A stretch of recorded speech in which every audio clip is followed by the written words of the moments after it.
যদি কোনো পুরুষ আমাকে রক্তদান করে থাকেন তাহলে কি তার সাথে আমার রক্তের সম্পর্ক সৃষ্টি হয়ে যায়? এবং ওই পুরুষ যদি আমাকে বিবাহ করতে চায়, ইসলাম এই সম্পর্কে হালাল হারাম কি হতে পারে? এটা একটা দরকারি প্রশ্ন। যে কেউ যদি কাউকে ব্লাড দেয়, রক্ত দেয়, আমরা জানি রক্ত সম্পর্কীয় মানুষগুলো মাহরাম হয় সাধারণত, যদিও সব রক্ত সম্পর্কীয় ওরা মাহরাম হয় না।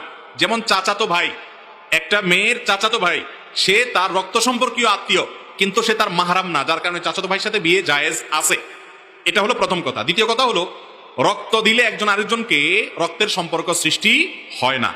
রক্তের সম্পর্ক সৃষ্টি হয় হলো জন্মসূত্রে যাদের সাথে ব্লাডের সম্পর্ক আছে তাদের সাথে। এছাড়া আলগা রক্ত দিলে অসুস্থতা জনিত কারণে বা কোনো কারণে তার ভিত্তিতে কোনো রক্তের সম্পর্ক সৃষ্টি হয় না।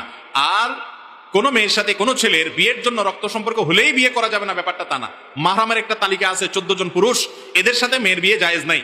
কিন্তু রক্তের সম্পর্কে আত্মীয়র তালিকা আরো বড়। যেমন এই যে চাচাতো ভাইয়ের কথা বললাম, সেই রক্ত সম্পর্কে আত্মীয়, অথচ